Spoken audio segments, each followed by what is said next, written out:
Hello, everyone, and welcome to the Outliers YouTube channel and our program, Get to Know. I'm your host, DP Lyle, and I'm here with my cohort in crime, Kathleen Antrim. Thanks, Doug. It's great to be here. I have to tell you, we have got an amazing interview for you today. This author has just hit the ground running and she's never stopped. She's sold over 3 million books. She's won a bunch of awards. She's a best-selling author. She's had a movie made. Lynette Eason, welcome to Get to Know. How are you today? Thank you so much. I'm doing great. It's great to have you on.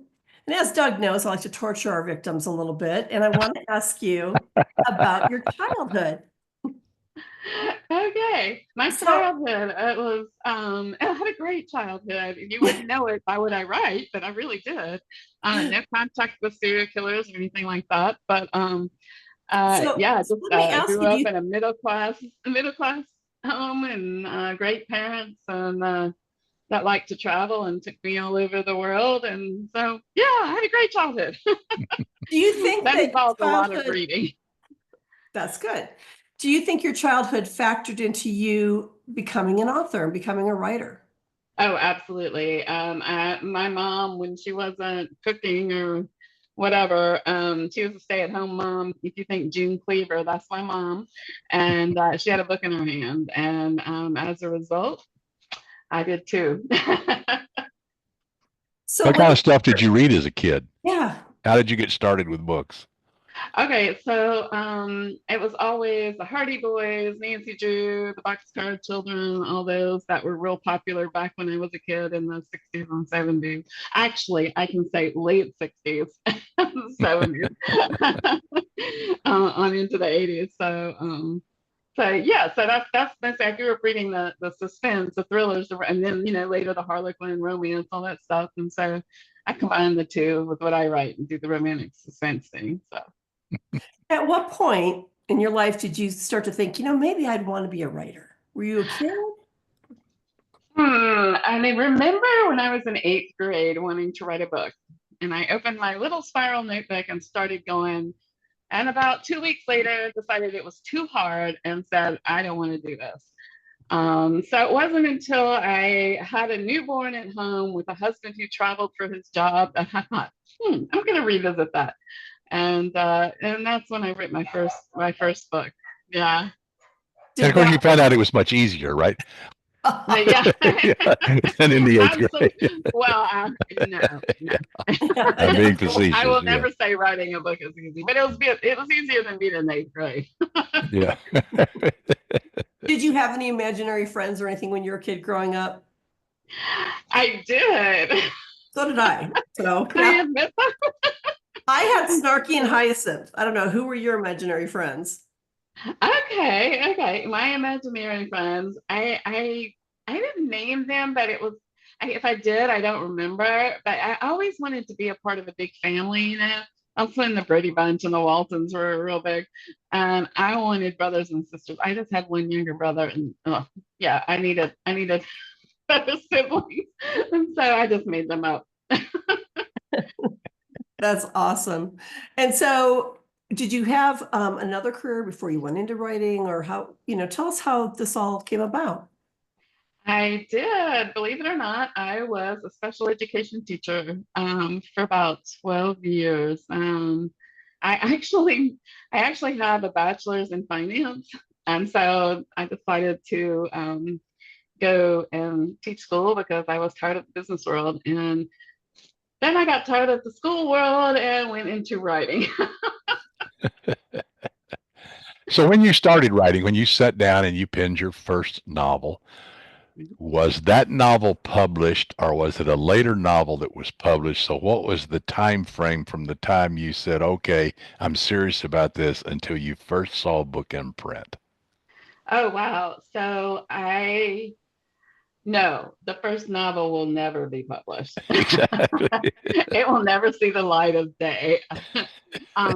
Actually, the first 3 books I wrote are still on a flash drive somewhere. It was the 4th book that I wrote. That was the one that Harlequin bought back in 2007. So, and I actually started writing seriously probably about in '99, I guess. So it took about 8 years. Yeah. Yeah. Yeah. That seems to be the norm, except the very, very, very few exceptions, Yeah. and Yeah. most people that you have to write several books and takes a long time. So that's pretty universal. But now you've written how many? 65 or so? Something like that. I have Yeah. that I don't know. And I think it's in you that have several series. How many series do you yeah. have? At least I'd have to look. Now, I think it's You can six ballpark or it. seven. Okay. 1, 2, 3, 4, 5, 6, 7, 8. I'm on my ninth series. Yeah. Wow. so you Yeah. started a new series, correct? Or Yes. Yeah. The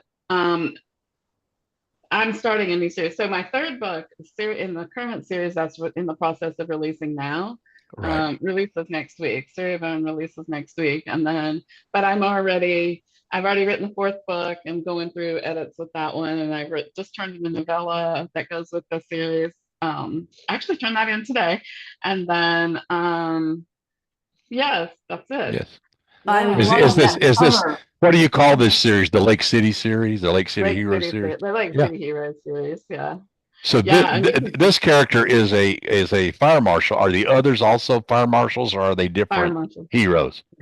Yeah, they're not all fire marshals. They're all Okay. different heroes. Yeah, all different heroes. So the next book I have an air marshal, and then in the first two books, let's see, a SWAT team was target acquired, and then Double Take, the first book in the series, they were local police department detectives, homicide detectives. Okay. Yeah. So I think it's a great concept. Just you have a series and you move around from different professions, so there's different characters. So they're basically like standalones. Is that right, or is there a thread through them? Well, no, they all go together. So really, what ties the series together is the city, Lake City, which is a Okay. fictional town in North Carolina, about an hour out of Asheville, is the way I described it. And so it's four really good friends who are in various law enforcement Ah, positions, and that's how everything gets tied together. Because it's a small city, like a small town, they often run into each other in their professions and stuff. Yeah, so okay. it's like a little community of friends, like a clique, but I don't want to call it a clique because cliques are negative, but it's a good tight group of friends. so I have a question about your process. I mean, you have written a lot of books. So do you outline? Are you a pantser? I How do you call what's your myself a process? plantser. I kind of halfway between plotter and pantser.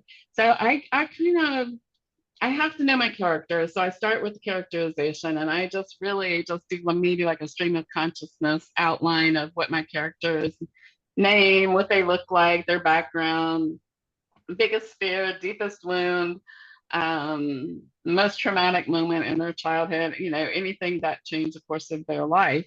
And so for in Serial Burn, Jessalyn, the heroine in that one, she lost her family to arson when her home burned down. She lost her parents and her two younger sisters when she was 7 years old. She just happened to be spending the night with a friend that night.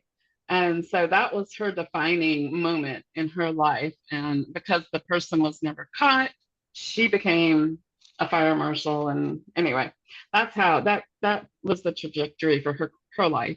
Um, but yeah, and my process is just to get those characters, get to know them, know what makes them tick, and then put them into all kinds of trouble and conflict and terrible situations and really So mess them with you character. basically plot the character, but not necessarily the story when you start. For the Yeah. most part, I might if Yeah. I have their occupation, like when I know their occupation, like for a fire marshal, I know there's going to be fires involved. For the air marshal, I know there's got to be a hijack involved, that kind of stuff. And then I just start plotting the story around it. Mhm. Will she And ever go back, do you think, and try to solve the cold case that's the arson of her home? oh, absolutely, Yeah, that'll be cool too. yeah, and she does all. Yeah. Yeah. Of course. So after you do, how often, as you move along in the writing and get to live with these people in this story for a while, how often do you deviate from what you thought the character was into what they became, and how often does the plot wander off the rails into another direction? Well, that's where the pantsing part comes into play. Exactly. And sometimes I can get myself off on a rabbit trail, but generally, and it's just how my brain works. I know how I want it to end. Like I have the ending, I have the climax and then the resolution and all that. I have that in my head, how I want it to end. And so I'm usually able to pull that back into, the direction I want to go. But sometimes I'll tell you, there was one book, usually my books are between 85,000 words. And there was one book, I was right about 70,000 words, and it hit me. I was like, I have the wrong villain. He's not the villain. And so I had to go back and drop in the red herrings. I had to drop in, all that stuff, the foreshadowing, and to make sure that because I'm making the villain this other person at 70,000 words, that it makes sense when the reader reads the story and they're not going, wait a minute, where'd she come up with that? So, yeah, that was that. I'm not always a fan of that part, but it did make for a good story. So. Well, at the end of the day, that's the answer. Yeah. Yeah.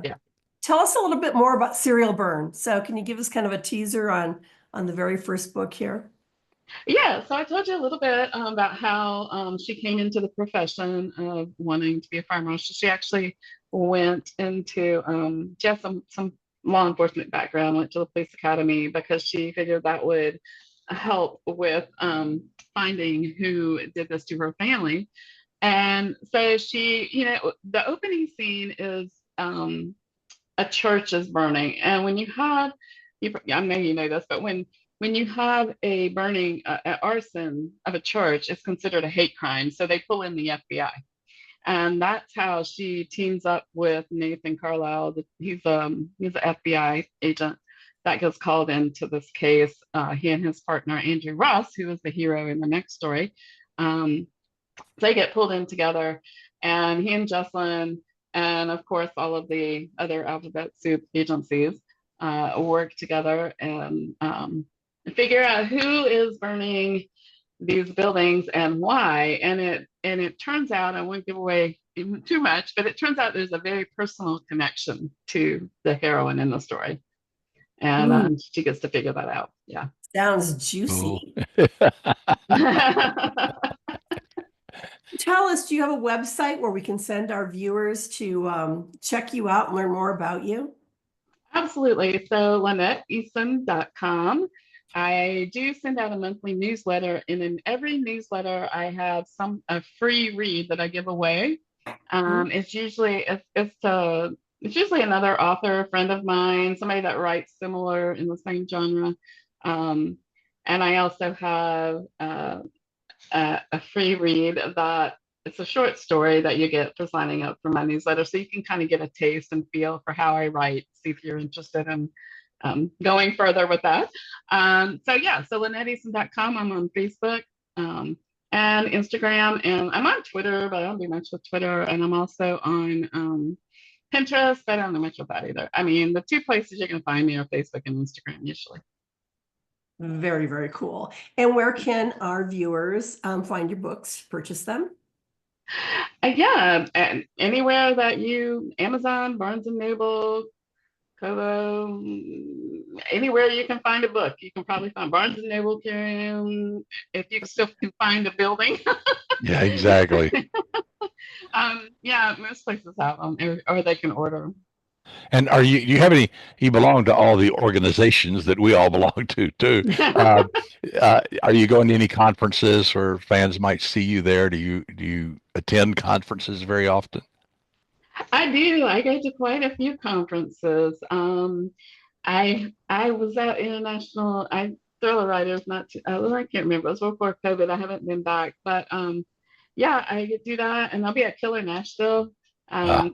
Clay Stafford's a good buddy, and so I'll be I was there. at Killer Nashville last year, and I've been there several times in the past. I love it.